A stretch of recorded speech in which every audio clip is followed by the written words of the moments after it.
إن الحمد لله نحمده ونستعينه ونستغفره ونعوذ بالله من شرور أنفسنا ومن سيئات أعمالنا. من يهده الله فلا مضل له ومن يضلل فلا هادي له، وأشهد أن لا إله إلا الله وحده لا شريك له، وأشهد أن محمدا عبده ورسوله. يا أيها الذين آمنوا اتقوا الله حق تقاته ولا تموتن إلا وأنتم مسلمون. يا أيها الناس اتقوا ربكم الذي خلقكم من نفس واحدة وخلق منها زوجها وبث منهما رجالا كثيرا ونساء، واتقوا الله الذي تساءلون به والأرحام، إن الله كان عليكم رقيبا. يا أيها الذين آمنوا اتقوا الله وقولوا قولا سديدا يصلح لكم أعمالكم ويغفر لكم ذنوبكم، ومن يطع الله ورسوله فقد فاز فوزا عظيما. أما بعد، فإن أصدق الحديث كتاب الله، وأحسن الهدي هدي محمد صلى الله عليه وسلم، وشر الأمور محدثاتها، وكل محدثة بدعة، وكل بدعة ضلالة، وكل ضلالة في النار. بسم الله الرحمن الرحيم. والقرآن المجيد، بل عجبوا أن جاءهم منذر منهم فقال الكافرون هذا شيء عجيب، أئذا متنا وكنا ترابا ذلك رجع بعيد، قد علمنا ما تنقص الأرض منهم وعندنا كتاب حفيظ، بل كذبوا بالحق لما جاءهم فهم في أمر مريج، أفلم ينظروا إلى السماء فوقهم كيف بنيناها وزيناها وما لها من فروج، والأرض مددناها وألقينا فيها رواسي وأنبتنا فيها من كل زوج بهيج، تبصرة وذكرى لكل عبد منيب، ونزلنا من السماء ماء مباركا فأنبتنا به جنات وحب الحصيد، والنخل باسقات لها طلع نضيد، رزقا للعباد وأحيينا به بلدة ميتا كذلك الخروج، كذبت قبلهم قوم نوح وأصحاب الرس وثمود وعاد وفرعون وإخوان لوط وأصحاب الأيكة وقوم تبع، كل كذب الرسل فحق وعيد، أفعينا بالخلق الأول بل هم في لبس من خلق جديد، ولقد خلقنا الإنسان ونعلم ما توسوس به نفسه ونحن أقرب إليه من حبل الوريد، إذ يتلقى المتلقيان عن اليمين وعن الشمال قعيد، ما يلفظ من قول إلا لديه رقيب عتيد، وجاءت سكرة الموت بالحق ذلك ما كنت منه تحيد، ونفخ في الصور ذلك يوم الوعيد، وجاءت كل نفس معها سائق وشهيد، لقد كنت في غفلة من هذا فكشفنا عنك غطاءك فبصرك اليوم حديد، وقال قرينه هذا ما لدي عتيد، ألقيا في جهنم كل كفار عنيد، مناع للخير معتد مريب، الذي جعل مع الله إلها آخر فألقياه في العذاب الشديد، قال قرينه ربنا ما أطغيته ولكن كان في ضلال بعيد، قال لا تختصموا لدي وقد قدمت إليكم بالوعيد، ما يبدل القول لدي وما أنا بظلام للعبيد، يوم نقول لجهنم هل امتلأت وتقول هل من مزيد، وأزلفت الجنة للمتقين غير بعيد، هذا ما توعدون لكل أواب حفيظ، من خشي الرحمن بالغيب وجاء بقلب منيب، ادخلوها بسلام ذلك يوم الخلود، لهم ما يشاءون فيها ولدينا مزيد، وكم أهلكنا قبلهم من قرن هم أشد منهم بطشا فنقبوا في البلاد هل من محيص إن في ذلك لذكرى لمن كان له قلب أو ألقى السمع وهو شهيد ولقد خلقنا السماوات والأرض وما بينهما في 6 أيام وما مسنا من لغوب فاصبر على ما يقولون وسبح بحمد ربك قبل طلوع الشمس وقبل الغروب ومن الليل فسبحه وأدبار السجود واستمع يوم ينادي المناد من مكان قريب يوم يسمعون الصيحة بالحق ذلك يوم الخروج إنا نحن نحيي ونميت وإلينا المصير يوم تشقق الأرض عنهم سراعا ذلك حشر علينا يسير نحن أعلم بما يقولون وما أنت عليهم بجبار فذكر بالقرآن من يخاف وعيد. وقال سبحانه وتعالى في مقام آخر لتجدن أشد الناس عداوة للذين آمنوا اليهود والذين أشركوا ولتجدن أقربهم مودة للذين آمنوا الذين قالوا إنا نصارى ذلك بأن منهم قسيسين ورهبانا وأنهم لا يستكبرون. نہایت عزت کے لائق عزیز نوجوان بھائیوں، زندہ دل سفید ریش بزرگوں، حیا کے لباس میں ملبوسات معززات ماؤں اور بہنوں، حالیہ دنوں میں ہمارے فلسطینی اور غزہ کے بھائیوں پر تقریباً 2 ہفتے کے قریب ایام ہونے والے ہیں۔ یہود کس قدر ان پر بمباری کر رہے ہیں اور اہل اسلام بیسیوں نہیں، سینکڑوں نہیں، ہزاروں کی تعداد میں شہید ہو چکے ہیں، اس دنیا سے رخصت ہو چکے ہیں، اور کتنی ہی زیادہ تعداد ایسی ہے کہ جو زخموں کے ساتھ چور ہیں، ہسپتالوں میں داخل ہیں، لیکن صورتحال یہ ہے کہ ان کے لیے میڈیسن کا انتظام بھی ان کے پاس نہیں ہے، اور ستم پر ستم یہ ہے کہ اہل اسلام کی دل جوئی کے لیے دیگر ممالک سے آنے والی جو امداد ہے وہ بھی ہمارے مسلمان بہن بھائی اور بیٹوں تک نہیں پہنچائی جا رہی۔ اس ضمن میں جامع مسجد التقویٰ کے در و دیوار سے آپ الحمدللہ کئی چیزیں سماعت فرما چکے ہیں۔ یہود کی فطرت کیا ہے، ان کے اندر پائی جانے والی خصلتیں کیا ہیں، کتاب و سنت نے ان کے بارے میں کیا کہا ہے، یہ ساری باتیں آپ سماعت فرما چکے ہیں۔ آج کے خطبہ جمعہ میں اللہ تبارک و تعالیٰ کی توفیق کے ساتھ ہم ایک ایسی منفرد بات ذکر کرنے والے ہیں جس کے ساتھ نہ صرف یہ کہ انشاءاللہ ہماری اصلاح ہوگی، بلکہ رفتہ رفتہ ایسے لوگوں کے جو پنجے ہیں ان کے پنجوں سے انشاءاللہ ہمارے اہل اسلام ذہنی طور پر اور معاشرتی طور پر، سماجی طور پر ہر اعتبار سے انشاءاللہ آزاد ہو جائیں گے۔ بہت زیادہ چیزیں ایسی ہیں جو احتجاج کے طور پر ہونی چاہیے۔ آپ نے یہ بھی سماعت فرمایا ان کے ساتھ جو ان کی مصنوعات ہیں ان کا بائیکاٹ کر کے ریکارڈ قائم کیا جائے اور احتجاج ریکارڈ کیا جائے۔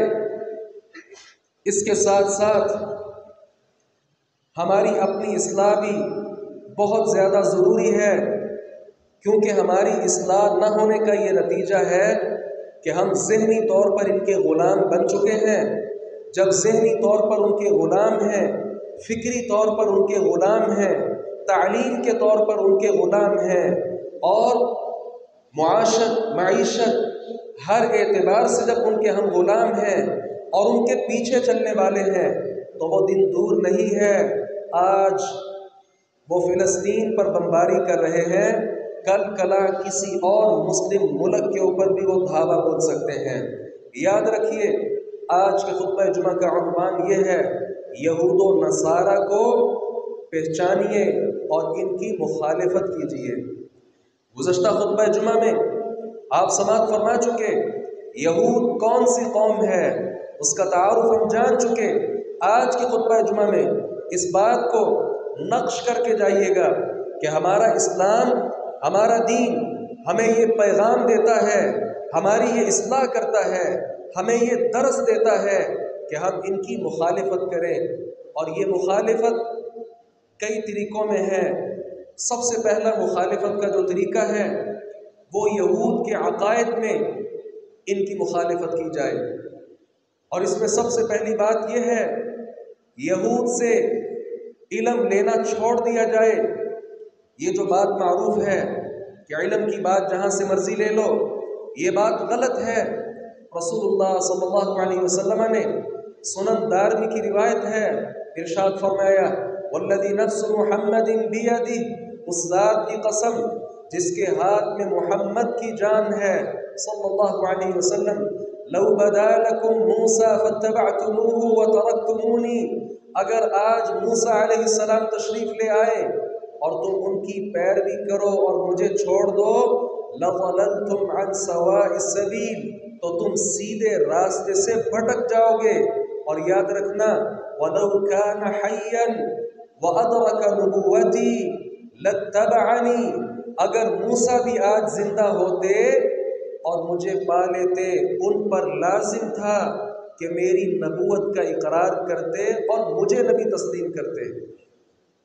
اغیار سے تعلیم لینا چھوڑ دیجئے، اپنے اسکول و کالجز اور دیگر تعلیمی اداروں میں ایسے خناس اور خباثت والے لوگوں کا نصاب تعلیم پڑھانا چھوڑ دیجئے، کیونکہ رسول اللہ صلی اللہ علیہ وسلم نے ان جیسے لوگوں کے علم کی، بلکہ ان جیسوں کا کیا، آپ نے تو نبی موسیٰ علیہ السلام جو کلیم اللہ ہے، اللہ ان کے ساتھ ہم کلام ہوا، ان کا نام لے کر فرمایا اگر وہ بھی زندہ ہو جائیں ان پر لازم ہوگا کہ میری نبوت کی پیروی کریں۔ اور دوسری بات یہ ہے، اپنے احکامات الہیہ میں یہود نے رد و بدل کر دیا تھا، انہوں نے اللہ کی نازل کردہ کتاب کے اندر تبدیلیاں کر لی تھی۔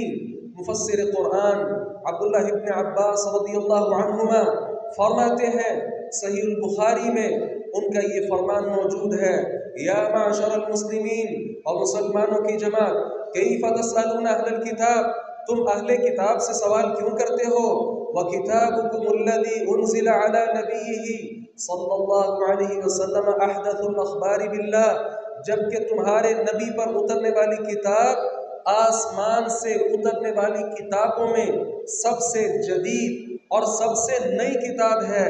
عبداللہ ابن عباس نے یہیں پر بس نہیں کیا، کہا تم ان سے جا کر علم لیتے ہو، کبھی تم نے یہود کی طرف دیکھا ہے کہ وہ تمہاری کتاب کے متعلق جانکاری کرتے ہو؟ کبھی انہوں نے تمہارا دین پرکھ کر دیکھا؟ کبھی انہوں نے تمہاری قرآن کی آیت لے کر اس کو سمجھنا چاہا؟ نہیں۔ جب وہ تمہارا دین سمجھنا نہیں چاہتے تو تم ان کا دین کیوں سمجھنا چاہتے ہو؟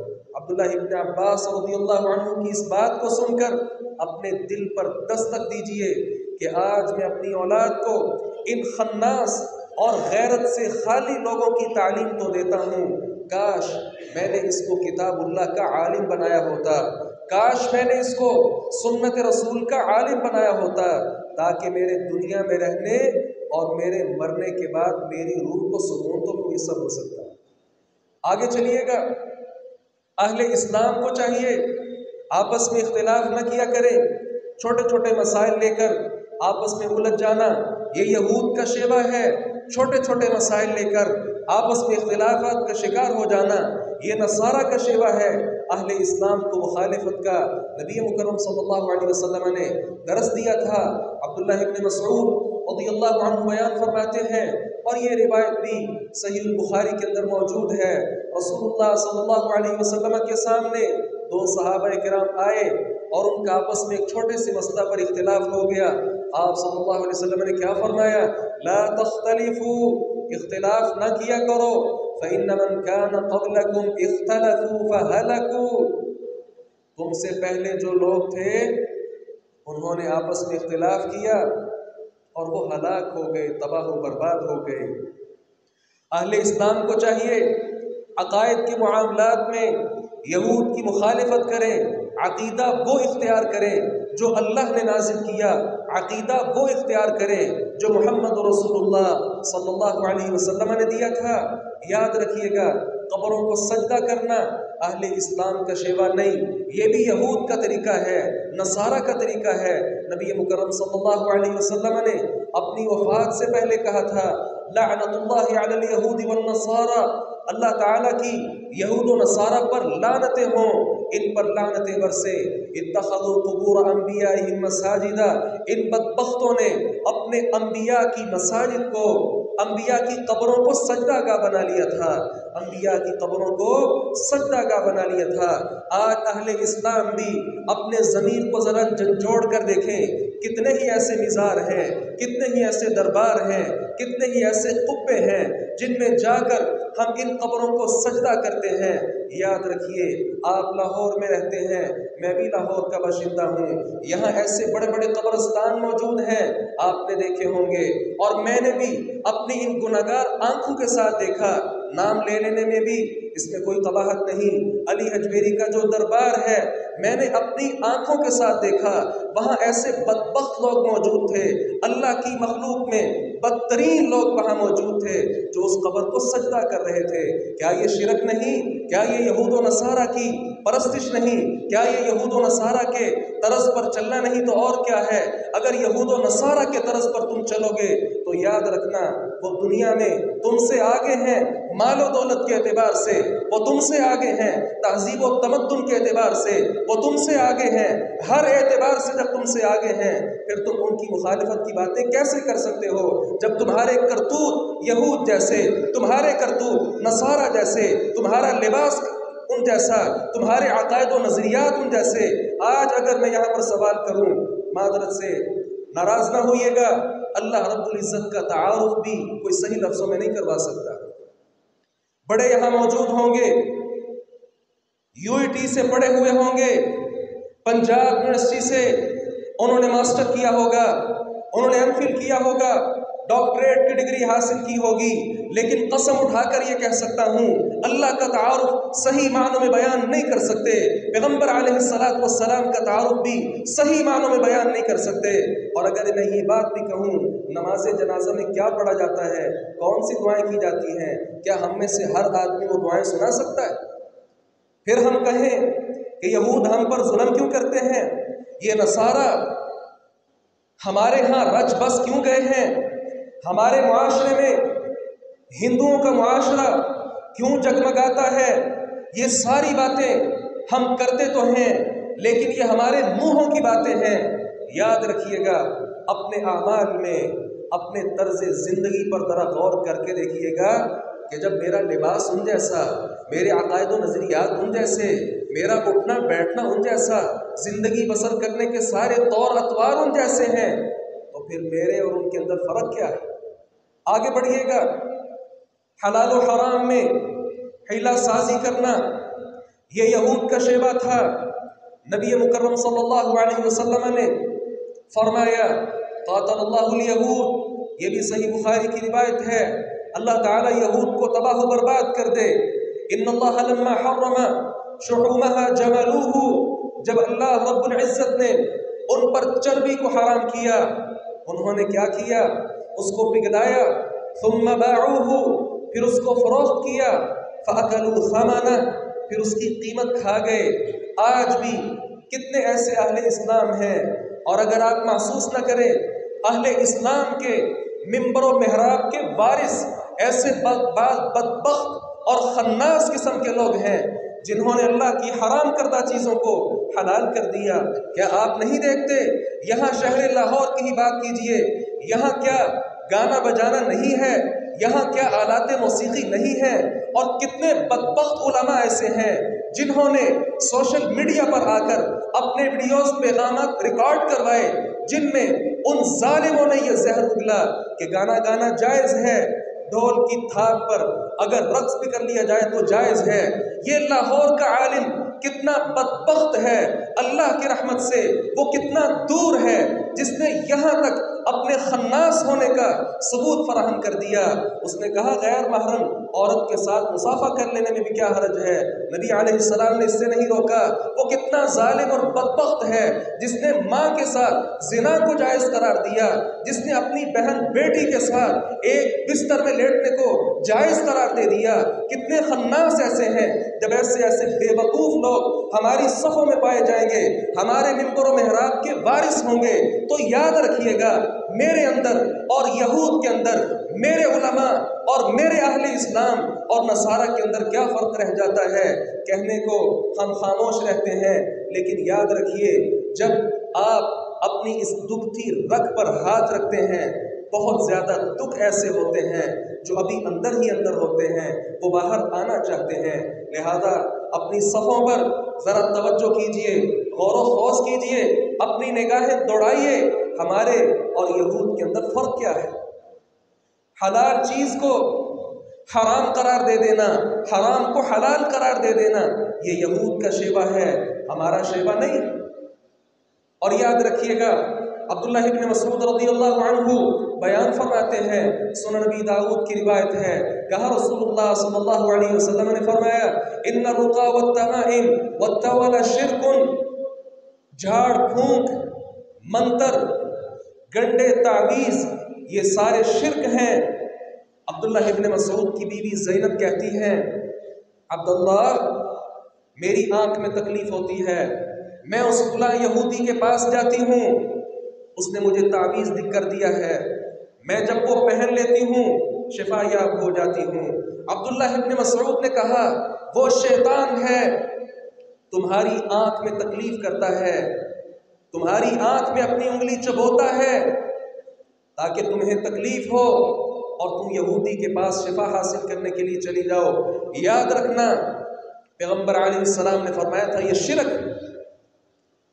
تم نے ایسا کیوں نہ کہا اذهب الباس رب الناس واشف انت الشافی لا شفاء الا شفاؤک شفاء لا یغادر سقما۔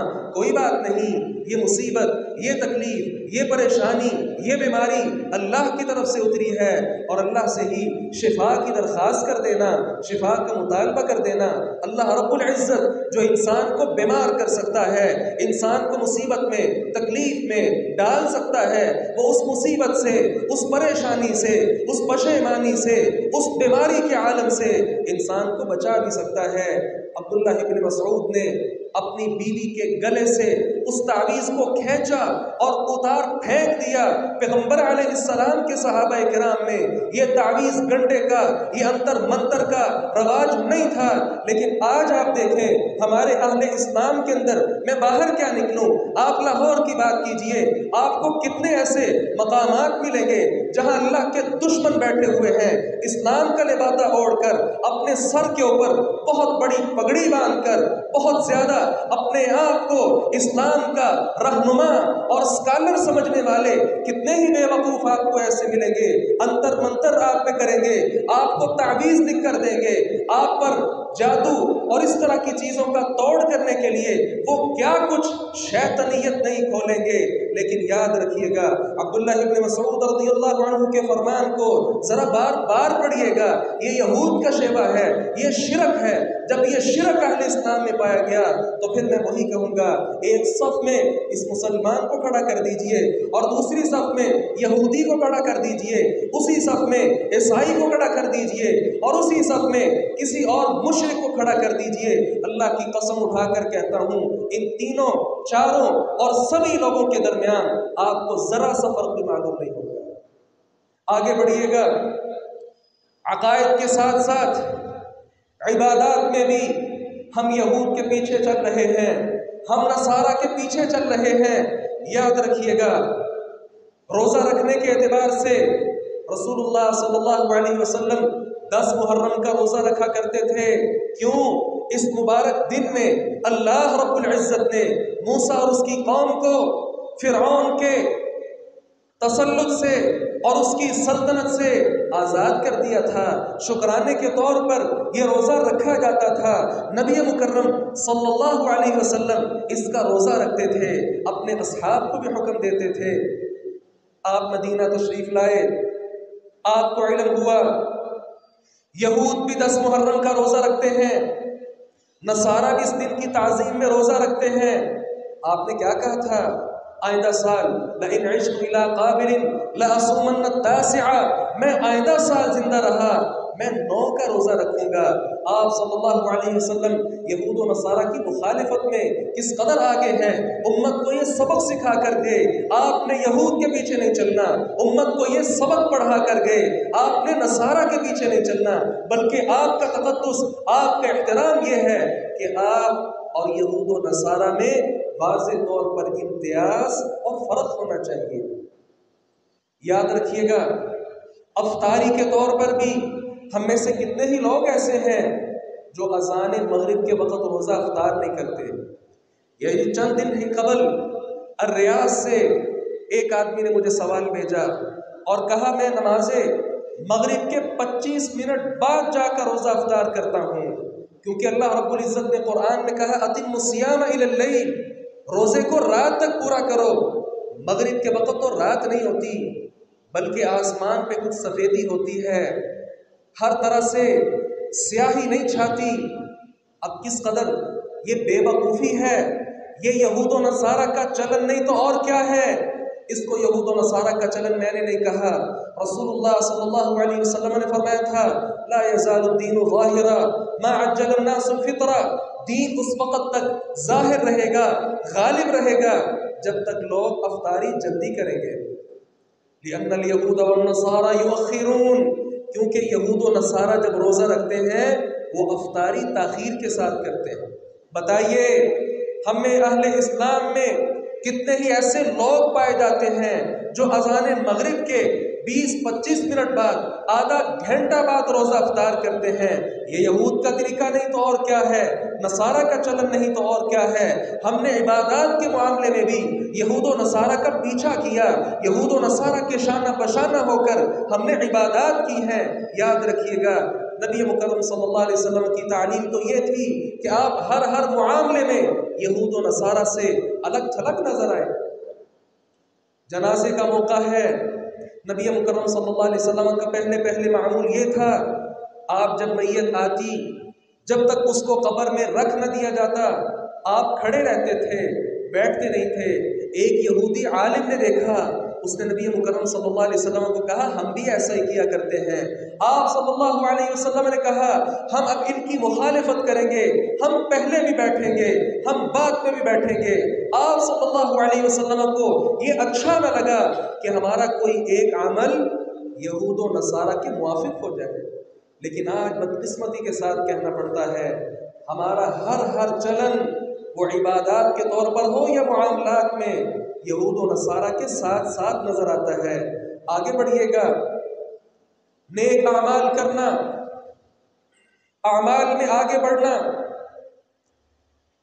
اعمال صالحہ کے بغیر زندگی گزارنا بھی یہود کا شیوہ ہے۔ اہل اسلام کلمہ پڑھنے کے بعد نیک اعمال کرتے ہیں تاکہ وہ اللہ کے مزید قریب ہو جائیں، جبکہ یہود و نصارہ نیک اعمال نہیں کرتے، بلکہ اپنا اس دین کو حاصل کر کے اپنے اس دین میں داخل ہو کر جو چاہے تماشے کرتے ہیں، اور نحن ابناء اللہ واحباہ کے ذوم میں اپنے آپ کو اللہ کا بیٹا تصور کرتے ہیں اور اس دنیا پر سب سے بہترین مخلوق تصور کرتے ہیں۔ یاد رکھیے گا پیغمبر علیہ السلام نے کہا تھا تم ایسے نہ ہونا۔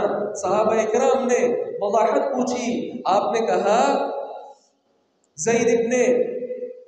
زیاد ابن لبید رضی اللہ عنہ کو نبی علیہ السلام نے کہا، آپ نے کہا میں تو سمجھتا تھا تو بڑا سمجھدار آدمی ہے، بات کو سمجھ جائے گا۔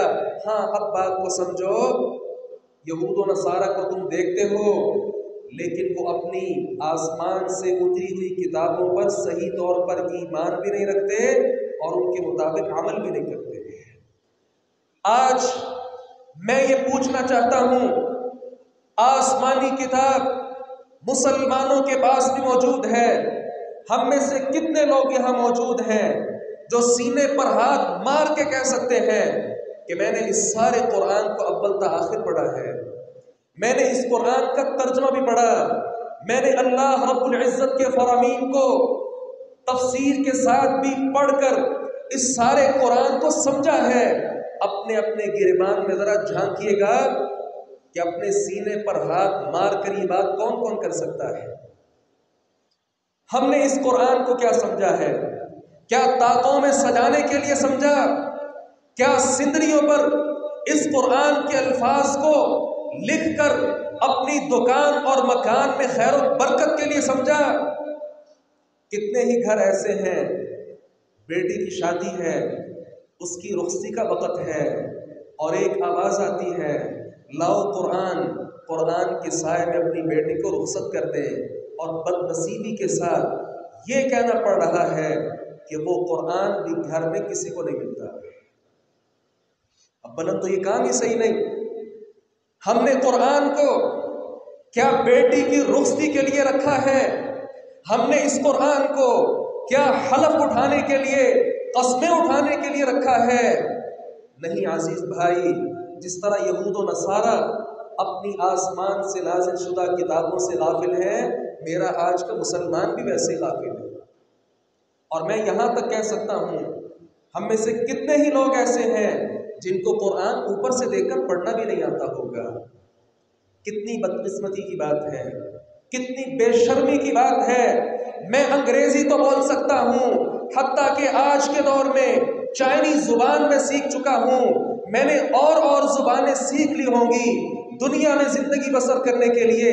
میں نے کیا کچھ نہیں سیکھا ہوگا، نہیں سیکھا تو رب کا کلام نہیں سیکھا، نہیں سیکھا تو محمد رسول اللہ صلی اللہ علیہ وسلم کا فرمان نہیں سیکھا۔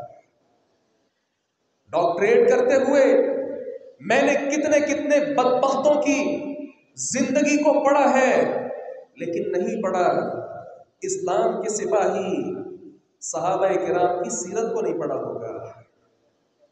پھر میرے اور یہود میں فرق کیا ہے؟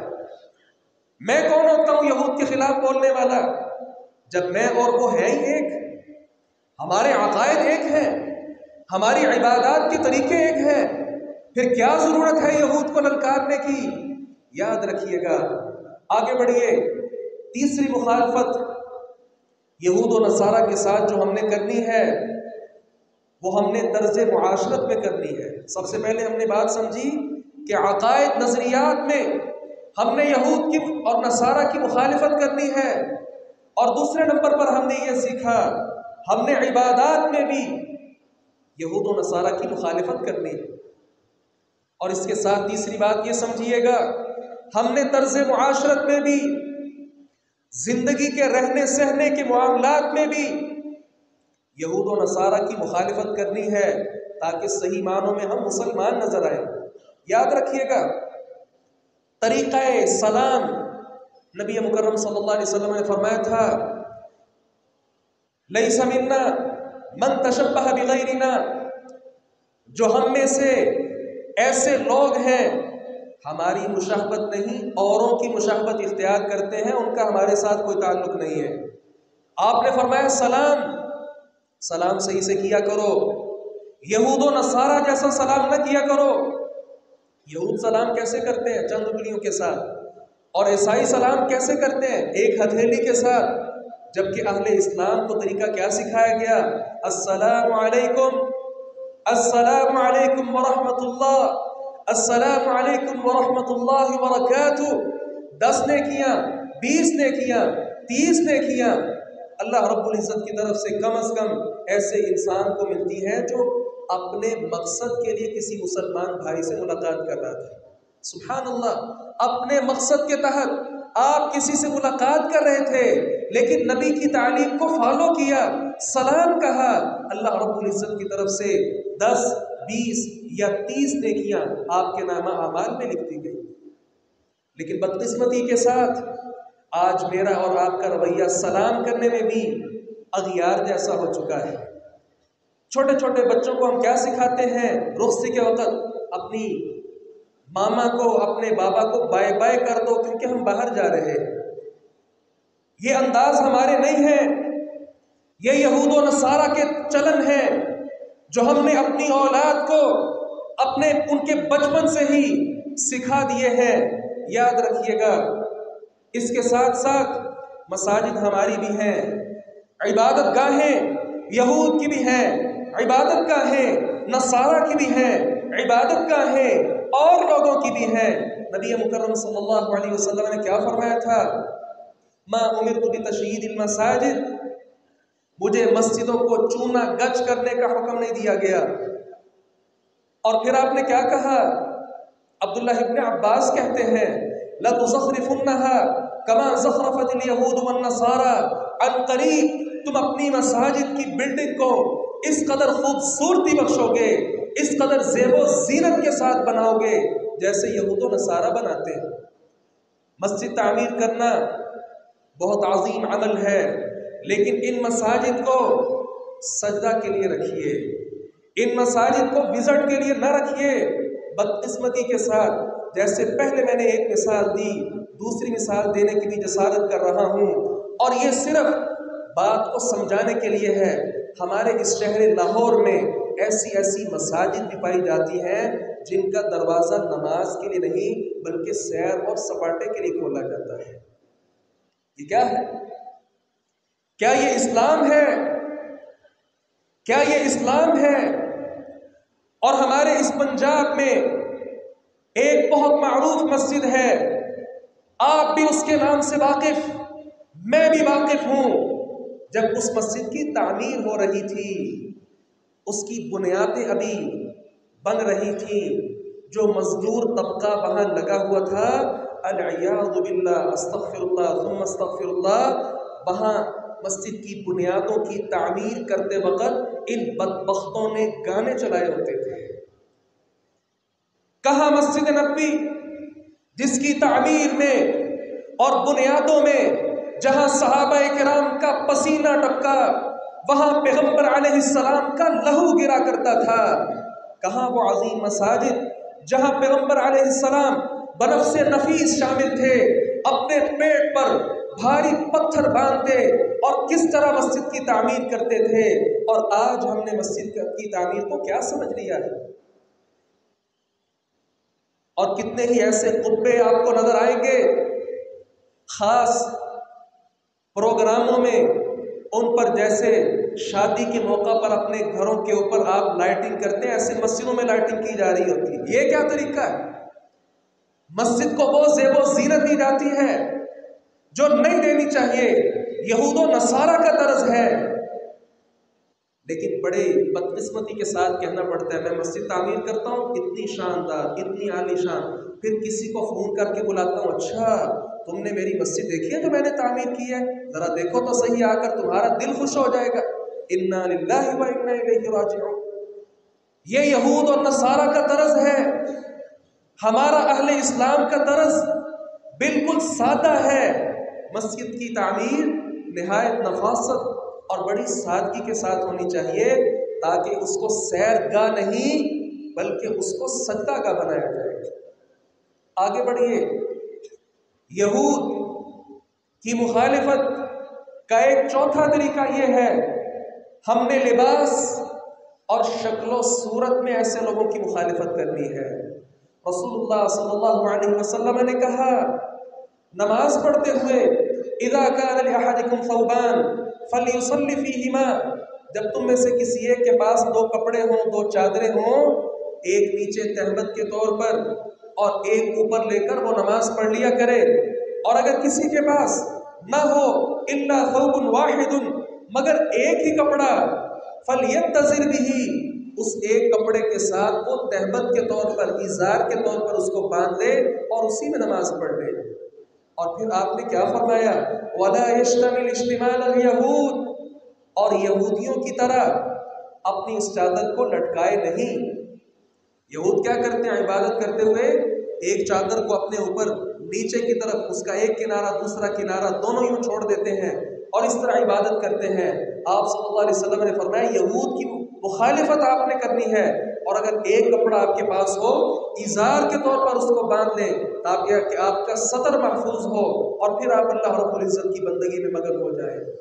اور دوسری بات یہ ہے داڑھی اور مونچھ کے حوالے سے نبی علیہ السلام نے فرمایا یہود کی مخالفت کرو، خالف المشرکین، مشرکوں کی مخالفت کرو، وفر اللحا، داڑھیوں کو بڑھاؤ، جز الشوارب، مونچھوں کو کاٹو، وارخ اللحا، داڑھیوں کو لٹکاؤ، خالف المجوس، مجوسیوں کی مخالفت کرو، احف الشوارب، مونچھوں کو خوب پست کرو، واعف اللحا، اور داڑھیوں کو معاف کر دو، ولا تشبہوا بالیہود، اور یہودیوں کی مشابہت اختیار نہ کرو۔ ایک طرف ایک مسلمان کھڑا کر دیں، ساتھ ایک یہودی کھڑا کر دیں، دونوں کی شکل و صورت اس قدر آپس میں ملے گی، میں قسم اٹھا کر کہتا ہوں آپ جج نہیں کر سکتے ان میں سے کون سا مسلمان۔ ہم نے نبی علیہ السلام کی مخالفت تو کی، لیکن یہود و نصارہ کی مخالفت کرنے کا ہمارے اندر دم ہی نہیں ہے۔ یہ داڑھی کیوں کاٹتے ہیں؟ یہود و نصارہ جیسی گندی شکل اس کی نظر آئے۔ معذرت کے ساتھ آج میں بات کر رہا ہوں تو کرنے دیجئے گا اور سماعت فرمائیے گا۔ ہم نے ایک ایک طریقہ یہود کا نہیں چھوڑا، بلکہ یہود کے ایک ایک طریقے پر چلے، نصارہ کا طریقہ تلاش کر کر کے ان کے طریقوں پر ہم چلے۔ کیا وجہ ہے، کیا تکلیف ہے؟ ہم نے اپنی صورت کو بھی نبوی صورت نہیں رہنے دیا، ہم نے اپنی شکل کو صحابہ کرام جیسی شکل و صورت کی طرح نہیں رہنے دیا۔ کل قیامت کے دن میں یہ بات پوچھتا ہوں، کل قیامت کے دن اگر حوض کوثر پر تم آئے اور پیغمبر کا سامنا کیا، آپ نے کہہ دیا میری شکل و صورت تمہیں پسند نہیں تھی، یہاں سے دفع ہو جاؤ، یہاں سے پیچھے ہٹ جاؤ، کون ہے آدمی جو اس انسان کو حوض کوثر پر جام پلا سکے؟ روز محشر میں آقا نے پوچھا اگر میری صورت میں کیا نقص آیا نظر، کیا کہے گا جواباً بتا توں وہاں؟ ان سوالات کا جواب اگر کسی کے پاس ہے تو بڑی مرضی کے ساتھ داڑھی کاٹے، اور میں کہتا ہوں روزانہ کاٹے، لیکن اگر جواب نہیں تو پھر یاد رکھیے گا اللہ رب العزت کا خوف اور ڈر میں بھی اور آپ بھی اپنے دل میں بٹھا لیں۔ داڑھی کو بڑھانے کا آپ نے حکم دیا، اور میں علی وجہ البصیرت اس بات کا اعلان بھی کرتا ہوں اور قسم اٹھا کر کہتا ہوں پیغمبر علیہ السلام کے دور میں کسی ایک صحابی رسول نے داڑھی کا ایک بال نہ کاٹا، نہ کھینچا اور نہ مونڈا۔ پیش کرتے ہیں فلاں نے کاٹی تھی، فلاں نے کاٹی تھی، بات وہ ہے جو نبی علیہ السلام کے دور کے ساتھ میل لگتی ہے۔ آپ کے زمانہ نبوت میں لائیے کوئی دکھائیے ایسا آدمی جس نے داڑھی کا ایک بال بھی کاٹا ہو، نہیں دکھا سکتے۔ اور یہ بات بے بانگ دہل کہہ رہا ہوں اور اعلیٰ وجہ البصیرت کہہ رہا ہوں۔ آگے بڑھیے گا، بالوں کی سفیدی کے متعلق بھی سماعت فرمائیے۔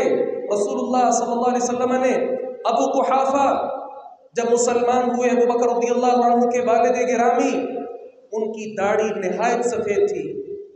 آپ صلی اللہ علیہ وسلم نے کیا فرمایا؟ غیر الشیب ولا تشبہوا بالیہود، اس کی داڑھی کو رنگو اور یہودیوں کی مشابہت اختیار نہ کرو، داڑھی کو رنگ لگاؤ۔ اور مسلم کے الفاظ ہیں واجتنبوا السواد، کالے رنگ سے بچنا۔ ایک غلطی تو ہمارے اندر یہ ہے کہ ہم نے اپنے سفید بالوں کو رنگا نہیں، اور دوسری غلطی یہ ہے اگر کوئی رنگنے پر آمادہ ہو بھی جائے اس نے سب سے پہلے کالا رنگ لگانا ہوتا ہے۔ کیا یہ سنت رسول کی مخالفت نہیں تو اور کیا ہے؟ ہاں چلیں، داڑھی کو رنگنے کے حوالے سے کچھ حد تک جواز صحابہ کرام سے مل جاتا ہے، لیکن پھر بھی زیادہ بہتر بات یہ ہے کہ داڑھی کو رنگا جائے، اس کو مہندی لگائی جائے، اس کو رنگ لگا کر رکھا جائے، کیونکہ یہود اپنی داڑھیوں کو رنگتے نہیں ہیں۔ زیادہ بہتر یہ ہے، اگرچہ اجازت کے طور پر میں ذکر کر رہا ہوں کہ بعض صحابہ کرام سے ملتا ہے کہ انہوں نے داڑھی کو رنگ نہیں لگایا، لہذا یہ بھی جائز ہے، لیکن زیادہ بہتر بالوں کو رنگنا ہے۔ یاد رکھیے گا، آخری بات یہ ہے، ہمارے ہاں کتنے ہی نوجوان، میری بہنیں بالخصوص اور بالعموم میرے نوجوان بھائی ایسے ہیں جو نقلی بال لگواتے ہیں، وگ لگاتے ہیں۔ یاد رکھیے گا، امیر معاویہ رضی اللہ عنہ مدینہ تشریف لائے اور ایک سیکورٹی گارڈ تھا، اس کے ہاتھ میں یہ بال تھے، وگ تھے، نقلی بال تھے، انہوں نے پکڑا اور منبر پر تشریف لائے اور فرمانے لگے، این علماؤکم، تمہارے علماء کہاں ہیں؟ کیا تمہاری اصلاح نہیں کرتے؟ یاد رکھنا، سمعت رسول اللہ صلی اللہ علیہ وسلم ینہا عن مثل ہذی، میں نے رسول اللہ صلی اللہ علیہ وسلم سے سنا تھا آپ اس سے منع کیا کرتے تھے۔ کتنی ہی نوجوان بہنیں اور نوجوان بھائی ایسے ہیں، جا بجا مختلف فنکشنز پر ان کو یہ وگ لگانا ہوتی ہے، کیوں؟ اس لیے کہ انہوں نے فنکشن اٹینڈ کرنا ہے۔ اور یہ سارے طریقے میرے عزیز بھائی اور بہن، میں جذباتی نہیں ہوں، غصے میں نہیں ہوں، پیغمبر علیہ السلام کے فرامین آپ تک پہنچانا یہ ہم سب کی ذمہ داری ہے۔ آج یہود کی مصنوعات کا بائیکاٹ کیا جا رہا ہے، یہاں میں ذکر یہ کرنا چاہ رہا تھا کہ مصنوعات کا بائیکاٹ کیجئے، اس کے ساتھ ساتھ نبی مکرم صلی اللہ علیہ وسلم نے جو فرمایا تھا جن معاملات میں ان کی ہم نے مخالفت کرنی تھی، مخالفت کیجئے۔ اس مخالفت کا ایک فائدہ یہ بھی ہے، ہمارے دلوں میں ان کے خلاف نفرتیں بیٹھ جائیں گی، اور جب نفرتیں بیٹھیں گی پھر ہم ان کو اپنا نہیں سمجھیں گے، جب اپنا نہیں سمجھیں گے پھر ان سے انتقام اور بدلہ لینے کے لیے بھی انشاءاللہ ایک ایک نوجوان کھڑا ہوگا۔ اور جب ہم نے وہ ساری انہی کی چیزوں کو اختیار کیا ہوا ہے، پھر ہماری غیرت اس قدر مر چکی ہوتی ہے، ہم ان کے ظلم کو ظلم بھی نہیں سمجھتے۔ اللہ رب العزت سے دعا ہے باری تعالیٰ حق بات کو سمجھنے اور اس پر عمل پیدا ہونے کی توفیق عطا فرمائے۔ وآخر دعوانا الحمدللہ رب العالمین۔ إن الحمد لله نحمده ونستعينه ونستغفره ونعوذ بالله من شرور أنفسنا ومن سيئات أعمالنا، من يهده الله فلا مضل له ومن يضلل فلا هادي له، وأشهد أن لا إله إلا الله وحده لا شريك له، وأشهد أن محمدا عبده ورسوله. أما بعد، فإن أصدق الحديث كتاب الله، وأحسن الهدي هدي محمد صلى الله عليه وسلم، وشر الأمور محدثاتها، وكل محدثة بدعة، وكل بدعة ضلالة، وكل ضلالة في النار۔ بعض حضرات کی طرف سے ایک سوال بہت زیادہ گردش کر رہا ہے کہ بعض لوگ کہتے ہیں کہ یہود کی مصنوعات کا بائیکاٹ کر دو۔ مصنوعات کا بائیکاٹ کرنے کے ساتھ کیا ہوگا؟ یہ کون سا طریقہ ہے بائیکاٹ کرنے کا؟ ہاں، یہ اسلام نے سکھایا طریقہ ہے۔ آپ جانتے ہیں اسلام میں سب سے پہلے مسلمانوں نے اپنا سکہ کیوں ایجاد کیا تھا؟ اغیاروں کی معیشت کو کمزور کرنے کے لیے۔ نبی مکرم صلی اللہ علیہ وسلم نے مدینہ میں یہود کے کھجوروں کے درختوں کو جلانے کا حکم کیوں دیا تھا؟ جبکہ کھجور کا درخت تو معزز ترین درخت ہے، اور پھر درخت بھی ایسا جس کے اوپر پھل بھی موجود ہو۔ نعمتیں ضائع کرنا تو جائز نہیں، لیکن آپ نے جلانے کا حکم کیوں دیا؟ موسیٰ علیہ السلام نے ربنا اطمس علی اموالہم، ان کے مالوں کو تباہ و برباد کرنے کی دعا کیوں کی تھی؟ ہاں، اسی لیے تاکہ ایسے لوگوں کی معیشت کمزور ہو۔ اقتصادی بائیکاٹ کرنا بھی اسلام کا حصہ ہے، لیکن بدقسمتی کے ساتھ یہ کہنا پڑتا ہے مکڈونلڈ بھی موجود ہے، کے ایف سی بھی موجود ہے، اور دیگر مصنوعات بھی موجود ہیں۔ جس طرح فلسطینی اور غزہ پر حملہ سے پہلے ہم ان چیزوں کو استعمال کر رہے تھے، بدستور آج بھی استعمال کر رہے ہیں۔ انا للہ و انا الیہ راجعون۔ شیخ سلیمان الرحیلی عرب کے بہت بڑے عالم ہیں، ان کی یہ بات میں ذکر کر کے اپنی بات کو سمیٹ رہا ہوں۔ فرماتے ہیں مجھے 30 سال ہو چکے ہیں، میں نے آج تک یہود کی کوئی بھی مصنوعات اپنے گھر میں نہیں لے کر آیا۔ کیا ادھر بیٹھے ہوئے میں یہ بات کہہ سکتا ہوں؟ اگر نہیں تو کیوں نہیں؟ اپنے دل پر دستک دیجئے۔ اللہ رب العزت سے دعا ہے باری تعالیٰ صحیح معنوں میں ہمیں اسلام پر عمل کرنے کی توفیق دے، ہم یہود و نصارہ کی مخالفت کریں جو نبی مکرم صلی اللہ علیہ وسلم کا طریقہ تھا۔ اللہ تعالیٰ ہمیں زندہ رکھے اسلام پر، موت شہادت کی۔ جتنے اہل اسلام بیمار ہیں اللہ تعالیٰ تمام بیماروں کو صحت کاملہ عاجلہ نصیب فرمائے، پریشانوں کی پریشانی اللہ تعالیٰ دور فرمائے، بے اولادوں کو اللہ تعالیٰ اولاد عطا فرمائے، جو صاحب اولاد ہیں اللہ تعالیٰ ان کی اولاد کو ان کی آنکھوں کی ٹھنڈک بنائے۔ ربنا ظلمنا انفسنا وان لم تغفر لنا وترحمنا لنكونن من الخاسرین۔ جاتے ہوئے مسجد اور مساجد کے ساتھ بھی تعاون کرتے رہیں۔ اللہ رب العزت ہم سب کا حامی و ناصر ہو۔ ربنا آتنا فی الدنیا حسنہ وفی الآخرۃ حسنۃ وقنا عذاب النار۔ سبحان ربک رب العزۃ عما یصفون وسلام علی المرسلین والحمد للہ رب العالمین۔